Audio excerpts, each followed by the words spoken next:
Radio X. Maintenant, vous le savez. L'alternative, c'est Éric Duhem. Radio X. Bon, est-ce que, Éric, toi, là, qui es riche, là, moi, j'ai pas les moyens comme toi, mais si tu décidais un jour de quitter le pays, toi, ça serait pas long, là. Toi, je suis parti 4 ans. Non, mais, je veux dire, d'élire domicile à l'étranger, là. J'avais plus ma résidence permanente au Canada, non. Puis pourquoi t'es revenu? Maudite bonne question. D'abord, je suis revenu parce que j'étais un enfant unique, puis mes parents vieillissent un peu. La deuxième raison aussi, tu te souviens, c'était après l'élection non prévue de 41 députés de l'ADQ en 2007, puis je me faisais tirer un peu la manche du veston pour revenir à Québec, fait que je trouvais que... Ah, toi, t'es parti de quelle année à quelle année? Je suis parti de 2004, 2005? 2005. Fin 2005. Fin 2005, je suis parti en octobre ou novembre 2005, puis je suis revenu pour faire l'élection en 2007.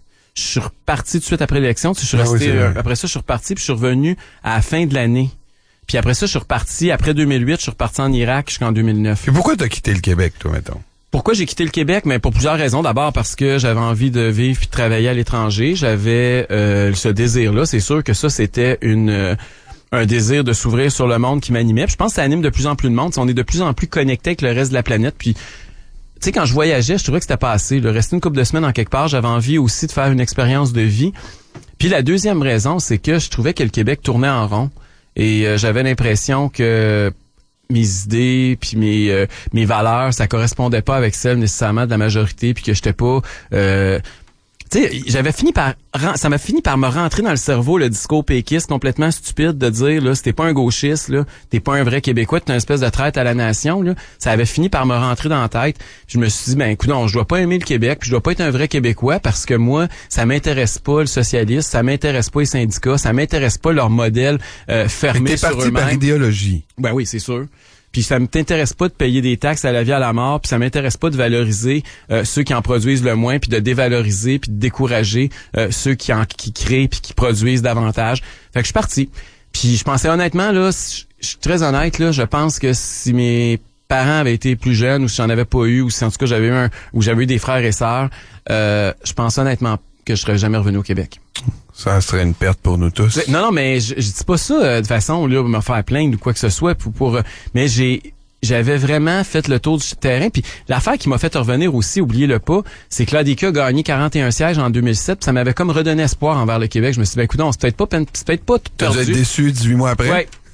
Je suis reparti aussi en Irak, ça te donne une idée comment désespéré j'étais rendu. Mais quand j'ai vu l'élection des députés de l'ADQ, je me suis dit, écoute, je suis peut-être pas tout seul au Québec qui est écœuré du modèle québécois, puis qui a envie que ça change, puis qui a envie que le Québec s'ouvre sur le monde, puis qui a envie que le Québec ait des standards plus élevés, qu'on valorise davantage l'excellence, qu'on encourage ceux et celles qui produisent puis qui s'enrichissent, qu'on ait une attitude de gagnant plutôt qu'une attitude de toujours encourager les perdants.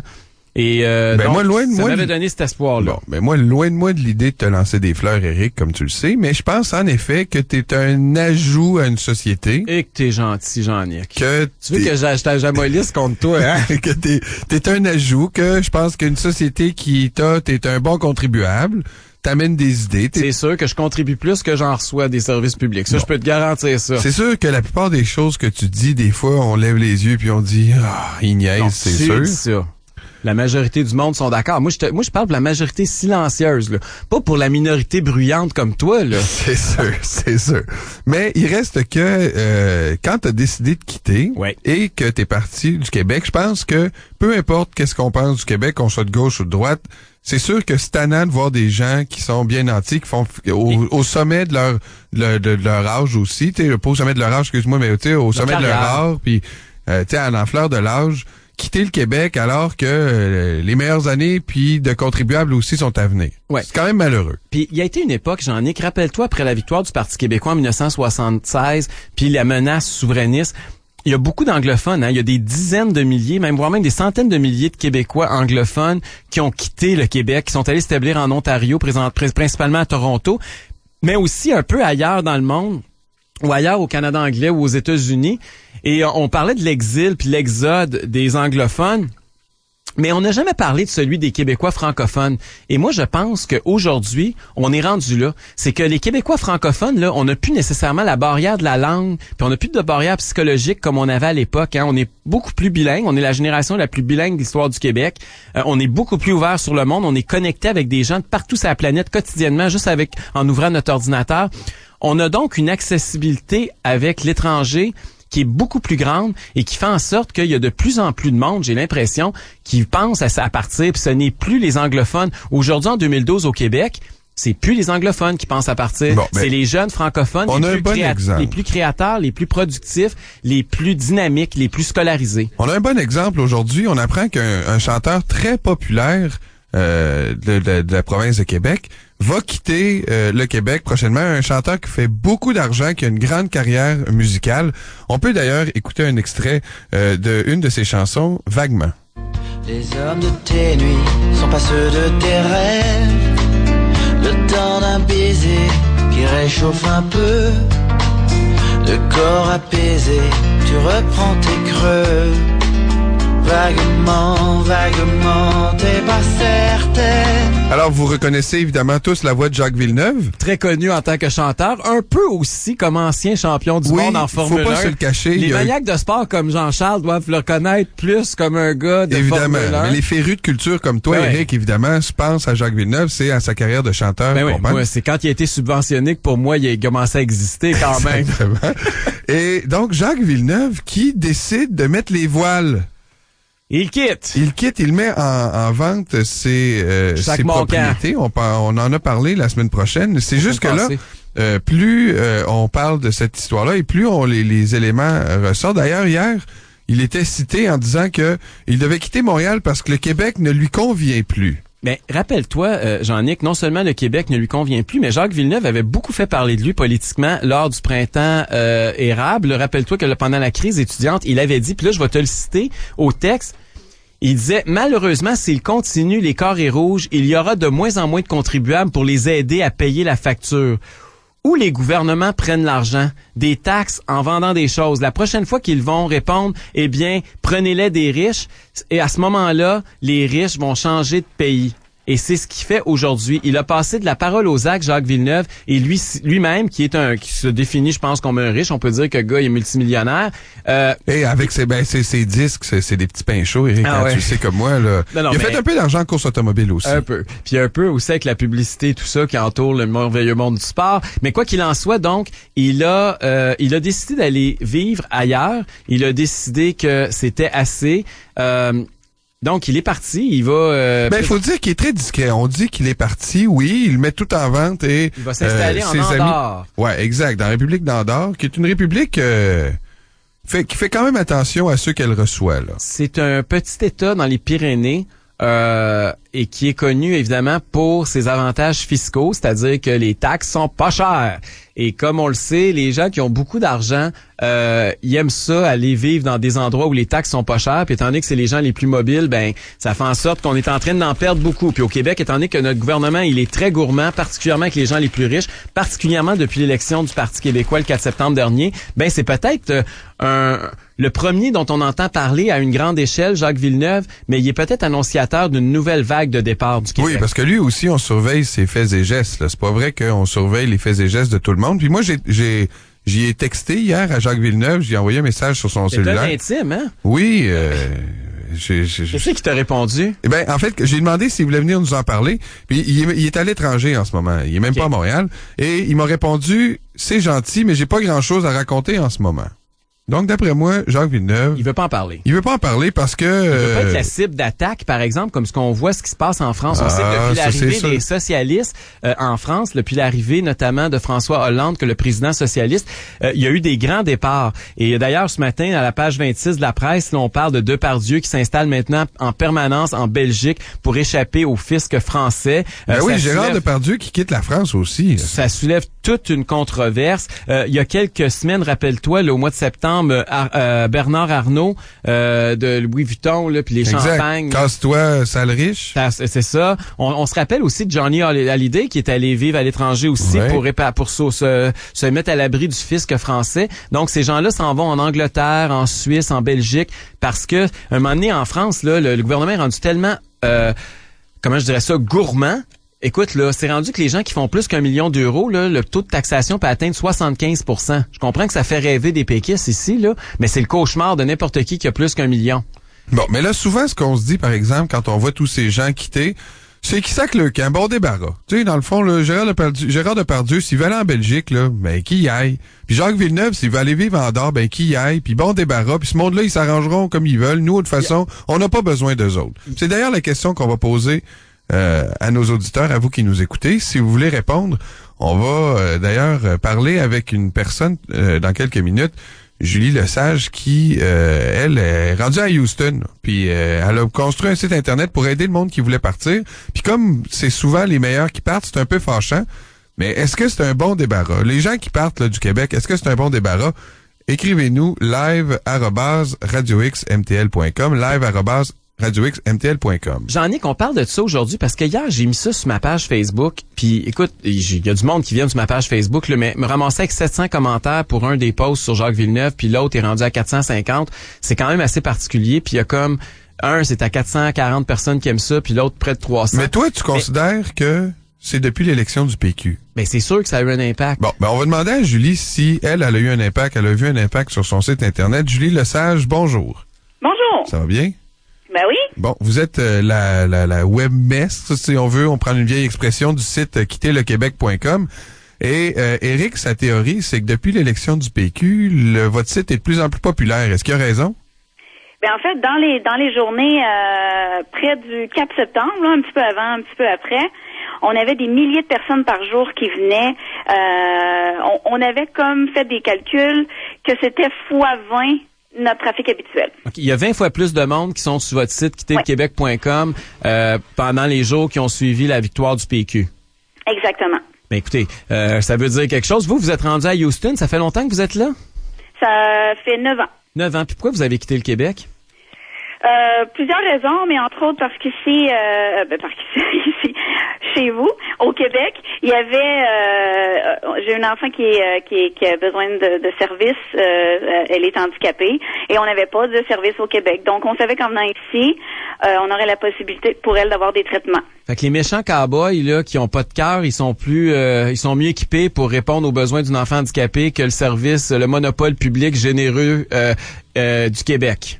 Ben en fait oui, puis je pensais exactement comme vous avant quand mon conjoint m'a dit Texas ça tente pas, j'ai fait non, je veux rien savoir du Texas, mais c'est vraiment dans la mentalité québécoise, faut que tu cherches les cowboys en tabarouette ici là parce que ça court pas les rues. Mais oui, ils ont très bien répondu. Les gens pensent que aux États-Unis on laisse mourir les gens pas d'assurance dans les rues, ce qui est absolument faux. On a ici, on a un système qui est public. C'est juste qu'il est très bien organisé. Et en fait, Houston est parmi les villes qui se sortent très bien de la crise économique en ce moment parce qu'on a beaucoup de riches. On a beaucoup de gens qui viennent ici pour s'installer parce que ça coûte pas cher. Le coût de la vie il est très peu élevé. Puis vous faites quoi dans la vie? Moi, je suis chargée de projet. Donc, vous travaillez dans le secteur privé? Oui, exactement. C'est ça. Puis vous faisiez la même chose au Québec, puis vous êtes partis toute la famille, là. Oui, on est parti toute la famille sur un visa que mon conjoint a été capable d'avoir parce que lui a une formation comme infirmier. OK. Et donc, parce que c'est un visa qui est extrêmement facile à avoir, c'est 15 minutes et 50 $ aux douanes. Aïe, aïe. Puis ça, c'est parce que vous êtes dans le domaine de la santé. Fait que pendant que le Québec, on dit qu'on a une pénurie dans le domaine hospitalier, puis qu'on a des problèmes dans nos urgences, puis l'attente n'arrête pas d'augmenter, les gens qui travaillent dans cette industrie-là peuvent s'exiler facilement puis trouver des bien meilleures conditions à l'extérieur du Québec. Ben en fait, il existe une liste de professions qui est en fait le traité de libre-échange, la NAFTA. Ouais. Et il n'y a pas juste le domaine médical, là, il y a des professions telles que travailleurs sociaux. On peut pas y penser comme ça, mais c'est une des professions sur la liste. Quand vous voyez un gars comme Jacques Villeneuve quitter le Québec, ça vous dit quoi comme message? Ben, je me demande pourquoi il l'a pas fait avant. OK, c'est à ce point-là. Parce qu'il y a les ressources, je veux dire, il y a les ressources, il y a l'argent. Les gens comme ça, parce que quand on habite dans un milieu socialiste, c'est soit qu'on profite du système, comme la majorité des Québécois profitent du système d'une façon ou d'une autre, que ce soit les garderies à 5 $, le congé parental et tout ça. Mais quand tu ne profites pas de ça, ça devient lourd à porter. Tu te dis, bon, j'ai de l'argent, je peux m'en aller. Puis si je veux vraiment donner aux pauvres, ben je vais faire ça directement à qui je veux. Ben oui. Puis quand vous parlez du régime entre guillemets québécois socialiste, vous là-bas, c'est quoi vos conditions au niveau de la fiscalité? Avez-vous vu une différence? Payez-vous beaucoup moins d'impôts?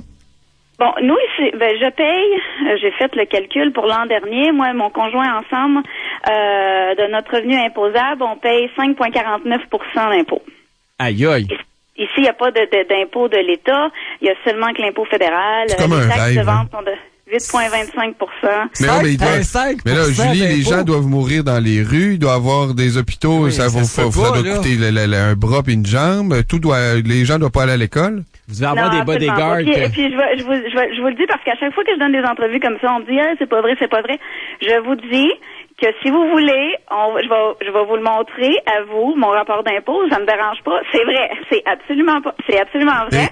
Mais j'ai payé 5,49 % d'impôts l'an passé. Et tout est moins cher. Le coût de la vie, il est vraiment moins cher. Une maison comme la mienne ici vaut à peu près 600 000 au Québec. Moi, ici, je la vends, en fait, en ce moment. Je demande 170 000 pour. Au lieu d'une maison qui vaudrait 600 000 à Montréal. En plus, vous avez la belle température.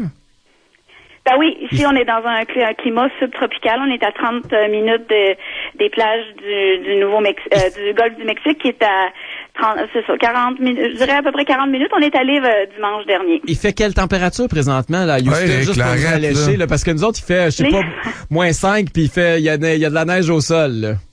Ben, l'hiver, ici, c'est un petit peu ça dépend, comme je vous dirais, dimanche, on était à la plage, il faisait 28 degrés. On a eu un gros front froid venant du Canada. À chaque fois qu'on entend parler du Canada ici, c'est à cause de ça. Des mauvaises nouvelles. Et là, il a fait, je dirais, quand même assez froid, là, ça se maintient dans les 15 degrés pour remonter vers 20 degrés pour la fin de semaine. Julie, dites-moi, c'est quoi le profil des gens qui vont sur quitterlequebec.com? Est-ce que c'est des gens qui ont les moyens de partir? Est-ce que c'est des gens qui souvent trouvent pas, cherchent le rêve américain parce qu'ils ont de la difficulté ici au Québec? C'est quel genre de personnes qui vont sur votre site? En général, on essaie de faire un profil type, puis il y a quelqu'un qui est en train de faire justement un travail universitaire sur nous, puis on essaie, mais on a de la difficulté à trouver vraiment là un profil type. C'est des gens, c'est des gens même des retraités, c'est des gens de tous âges, avec ou sans famille, des gens qui partent vraiment avec toute leur famille, avec leurs adolescents puis tout ça, pour aller vers l'Ouest canadien. Il y en a pas, mais c'est des gens, oui, qui sont capables en général. C'est des contribuables au vrai sens du mot, c'est-à-dire des gens qui contribuent. Merci beaucoup, Julie, d'avoir été avec nous. Merci d'avoir été avec nous, Julie. Au revoir, Julie Lesage, donc, qui est la webmesse de quitterlequebec.com. Un site dont on parle quand même assez souvent, particulièrement dans ici à Choix. Depuis le 4 septembre, je pense qu'on en entend parler, comme elle a dit, 20 fois plus, parce que effectivement les gens y songent de plus en plus. Et Jacques Villeneuve, c'est peut-être pas un cas isolé. Puis là, ce matin, là, ce qui m'a surpris aussi, Jean-Nic, c'est la réaction des gauchistes. J'ai rarement vu des gens être aussi sauvages. La façon dont ils ont attaqué Jacques Villeneuve. Écoutez, le Jacques Villeneuve, là, ça devrait être un héros au Québec pour tout le monde, là, y compris les gauchistes. Là. Ben, le héros, je sais pas, mais il a fait quelque chose d'exceptionnel. C'est un grand Québécois, disons, à plusieurs égards. C'est un des 4-5, peut-être même un des 2 plus connus au monde par rapport au Québec. Là, à part Céline Dion, j'en connais pas beaucoup d'autres Québécois là qui sont plus connus que Jacques Villeneuve. Il est probablement le 2e Québécois de sa génération le plus connu sur la planète. C'est un succès, ça a été un champion du monde dans sa catégorie. Je veux dire, ce gars-là est quand même exceptionnel, a des qualités exceptionnelles de toute évidence. Et de voir comment les gens crachaient sur Jacques Villeneuve hier, ça m'a donné mal au cœur. J'ai trouvé que ça avait aucun sens. Tout ça parce que ils ne partagent pas leur idéologie, parce qu'il a décidé qu'à un moment donné, là, le régime de socialiste, il y en avait assez. C'est assez particulier de voir comment les gauchistes, des fois, peuvent manquer de respect pour les gens qui ne partagent pas leurs opinions, puis dire à quelqu'un bon débarras, Écoute, là, moi je dirais ça parce qu'un assisté social ou un artiste quitte le Québec, là, je me ferais garrocher des tomates. C'est sûr. Au 514-790-0919, peut-être que vous avez un commentaire et aussi on prend vos courriels live@radioxmtl.com. C'est un bon débarras. Les gens qui partent là du Québec, là, qui veulent pas payer pour nos services sociaux, là, peut-être que c'est un bon débarras. Écrivez-nous et on va lire vos réponses tout à l'heure. On va rejoindre Gilles. Oui, bonjour Gilles Tanguay. Vous êtes président, vous, de Alpha Zéro. Oui. Ça va bien? C'est ça. Oui, ça va bien. Merci, vous autres. Oui, merci. Juste avant de te parler, Gilles, je veux juste expliquer au monde comment on s'est trouvé hier. C'est que hier, quand j'en ai parlé, Gilles m'a écrit sur Facebook pour me dire que lui quittait dans les prochaines semaines, qu'il avait décidé de prendre sa business, d'arrêter tout ça. Il s'était trouvé un job à Calgary, puis il sacrait le camp avec la femme, les enfants, le chien, le chat, et qui s'en va le 1er février, il commence à travailler dans son nouveau job à Calgary. C'est bien ça, Gilles? Exactement. Et pourquoi quitter le Québec? Ben, disons que c'est un peu pour... on a fait le tour un petit peu là tantôt avec les autres invités. Là, nous, on est vraiment tannés de payer, de tout payer. L'immobilisme un peu là depuis la vingtaine d'années là dans lesquelles le Québec est entré. Là, aussitôt que tu essaies de faire quelque chose ou que tu essaies de penser à faire quelque chose, tu te fais ramasser. Juste hier, comme tu disais, sur Facebook. Regarde, aussitôt qu'il y a quelqu'un qui dit quelque chose qui est un petit peu à côté de la pensée unique au Québec, ben il se fait quasiment traiter de fasciste puis de nazi, là, ça a comme pas de bon sens, là. Puis, c'est-tu parce que t'aimes pas le Québec, t'acceptes-tu cette étiquette-là des gens qui te crachent dessus aujourd'hui puis qui te disent, ben, de bon débarras parce qu'ils quittent le Québec, ils aiment pas le Québec, qu'ils s'en aillent en Calgary avec les cowboys? Non, c'est pas vrai. Regarde, moi, je suis un Québécois francophone de souche, si on peut dire, là. J'ai toujours aimé le Québec, j'ai étudié en politique, tout l'aspect finances publiques, tout ça, ça m'a toujours beaucoup intéressé. Mais regarde, qu'est-ce qui se passe depuis 20 ans? On peut rien faire, là. On s'en va vers un mur. La majorité des économistes le disent, puis absolument rien qui est fait, là. Les gens, qu'est-ce qu'ils font? On s'en va à 160 000 à l'heure sur le mur. Les gens regardent à gauche, ils regardent le paysage, ils regardent les vaches broutées, puis ils attendent de voir au cas où qu'on frappe pas le mur. Ça fait-tu longtemps que tu penses à quitter le Québec, Gilles? Ben moi, je te dirais qu'avec ma copine, là, ça fait environ 1 an là, qu'on pense à quitter. On cherchait des places. On voulait, bon, évidemment, moi, j'ai des parents, puis elle aussi. On voulait pas aller trop loin. Puis on s'était dit, bon, ben peut-être qu'on pourrait aller au Nouveau-Brunswick, tout ça, parce qu'en auto, ça se fait bien. Mais tu regardes un petit peu la situation économique mondiale. Moi, j'ai des amis en Alberta qui me disent, regarde, il est en Alberta. Pour la majorité pour les avantages qu'on peut y retrouver là-bas, t'es quand même encore dans le même pays, ton argent est bon. Puis on a dit bon, ben, on est allé voir là-bas, regarde. Tu sais, le sentiment là que tout le monde dit en Alberta, c'est une gang de redneck, puis qu'ils crachent le Québec, puis ils s'essuient avec le drapeau du Québec là. Moi, je suis allé là-bas. Il y a des commissions scolaires francophones, il y a des écoles francophones, il y a beaucoup de gens à qui on a parlé, qui ont étudié en français quand ils étaient jeunes. On se forçait pour nous répondre en français. On parle anglais, là. Moi, je parle très bien anglais. Ma copine, elle parle encore mieux que moi en anglais. Mais ils voyaient qu'on parlait en français, puis ils essayaient de nous répondre en français. Ils faisaient des efforts. Puis c'est pas juste les gens qu'on rencontrait là, dans des magasins. Là. Ben oui, ça c'est l'affaire. Monsieur, madame, tout le monde. Là. Les Québécois... Les rednecks, là, sont pas en Alberta. Là. Les rednecks de la langue, là... Moi, je te dirais que j'en connais pas mal plus au Québec qu'en Alberta. Fait que tu penses que les nationalistes québécois, il y en a plusieurs qui sont plus redneck que nos cowboys de l'Ouest. Mais est-ce que tu peux parce qu'on oublie ça, mais en Alberta, en fait, c'est la province au Canada où il y a le plus d'élèves qui sont dans des écoles d'immersion en français. C'est là où il y a le plus de bilingues futurs, si on peut dire, parce que c'est les jeunes dans les écoles. Ça m'avait beaucoup surpris, moi, quand on voyage au Canada puis qu'on se rend compte de ça. Des fois, ça entre en confrontation avec les espèces de stéréotypes qu'on a au Québec quand on est jamais sorti. Ben c'est ça, nous on s'était dit bon ok, il y a des francophones au Nouveau-Brunswick, il y en a au Manitoba, on s'attendait pas à se faire répondre en français puis à s'ouvrir en français à Calgary là. Donc on est vraiment resté surpris. La proportion de francophones qui est là-bas, il y en a beaucoup. Regarde, tu vas sur Internet, il y a des groupes de Facebook, il y a des groupes physiques, là, les gens se rencontrent pour discuter. J'ai fait une demande pour avoir un agent d'immeuble là-bas. C'est un gars qui s'appelle Roger Lamy, qui était de Trois-Rivières, qui m'a répondu, là, qui était installé à Calgary depuis 20 ans. Est-ce que la goutte qui a fait déborder le vase, c'est l'élection du PQ le 4 septembre qui t'a donné le coup de grâce pour dire, OK, là, c'est assez, je sac mon camp? Ben, disons que ça n'a pas aidé, là, comme je te dis, avec tout ce qui se passe. La CAQ qui essayait de proposer des mesures de réduction. On n'entend pas de réduction de dépenses. On entend à limiter la croissance des dépenses. C'est pas ça qu'on a de besoin, là. On Avec veut couper 3,5 milliards de déficit, puis 252, là, j'ai vu sur l'Institut économique, on est rendu à 252 milliards de dettes. Ça va très, très bien. Mais... puis 8,5, comment qu'il disait, 8,5 milliards en paiement sur intérêt sur la dette. OK, il y en a qui vont rester au Québec, au Canada, mais il y a de l'argent qui va sortir du pays, là. C'est rien pour investir ici, là. Pendant que tu te fais dire que t'aimes pas le Québec parce que tu sacs ton camp, toi, moi, c'est drôle parce que j'ai l'impression que les gens comme toi, je t'écoute parler, j'ai l'impression que c'est des gens comme toi qui aiment le Québec puis qui sont sensibles puis ça leur fait trop mal au cœur de voir ce qui se passe puis qui s'en vont. J'ai l'impression que c'est à gauche qui est en train de détruire l'avenir du Québec. Quand les gens hypothèquent la génération future, me semble que c'est eux autres qui aiment pas le Québec, non? Regarde, moi, je l'aime, le Québec. Tu sais, j'ai voté oui au référendum en 95, j'ai voté non à Charlottetown, j'ai 42 ans en passant. Puis, c'est pas une question d'aimer ou pas aimer, c'est de voir qu'est-ce qu'on fait, puis surtout qu'est-ce qu'on fait pas avec les finances publiques, là. Dans le temps de la Révolution française, la Révolution tranquille, on s'est payé des beaux programmes sociaux, on avait de l'argent, il y avait des travailleurs pour supporter tout ça.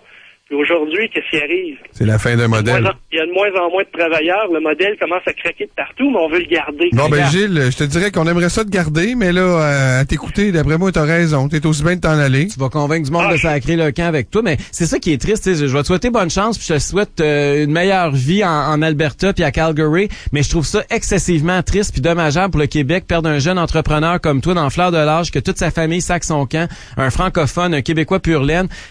Puis malheureusement, j'ai l'impression que tu ouvres la voie parce que j'ai bien l'impression que dans quelques années, il va en avoir encore plus dans les avions entre Montréal puis Calgary qui vont faire comme toi puis qui vont aller te rejoindre.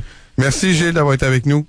Ça fait plaisir, les gars. Ben, Gilles Tanguay, donc, qui est président de Alpha Zero. Lui, il est consultant en informatique. Hein? Exactement. Et il quitte le Québec.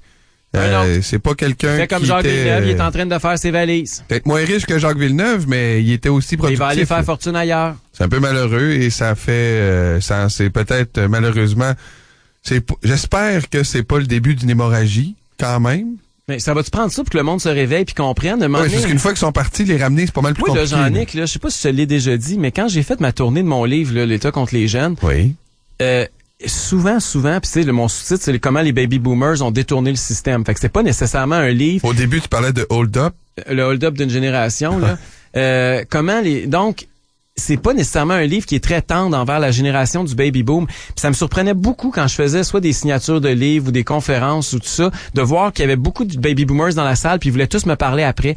Puis je te dirais, là, écoute, c'était hallucinant combien il y avait de parents qui venaient me voir pour me dire, moi, mon fils vient de quitter pour aller vivre à Toronto, puis moi, je veux les ramener au Québec. C'est pour ça que j'ai lu ton livre, puis c'est ça qui m'interpelle, puis c'est pour ça que je pense que tu as raison. C'est pas pour moi, mon avenir est fait, mais je veux mes enfants puis mes petits-enfants, c'est pas vrai que je veux les voir grandir à l'extérieur du Québec. Ou ben non, il y en a d'autres qui me disaient, moi, je pense qu'il faut faire le genre de solution que tu proposes, même si personnellement, ça va me désavantager, parce que je veux pas que mes enfants s'en aillent. Je veux pas... je veux voir mes petits-enfants grandir. Il y a beaucoup de gens de la génération plus âgée qui réalisent que si le modèle continue, ben c'est bien de valeur, mais leurs enfants vont sacrer le camp, puis leur système de santé puis leur pension, ben ils se débrouilleront parce qu'il n'y aura plus personne pour les payer. Ben il y en a qui vont continuer de dire bon débarras. Malheureusement, est-ce que c'est l'attitude à adopter? Pas sûr. Écoute, on fait une pause, Eric, on revient tout de suite après.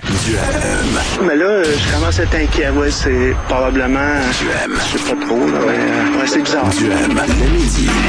Radio X. Radio X. Circulation. Montréal. Oui, la circulation aujourd'hui, c'est du trafic, là, par choc, là. Bon, du trafic partout, comme d'habitude, là. Hein? Merci. Montréal. Nous, le circule, on n'en fait pas. Radio X. Si vous voulez entendre parler de circulation, allez à CKAC 730 sa bande AM. Après, vous allez revenir. Choix 91.9. Radio X.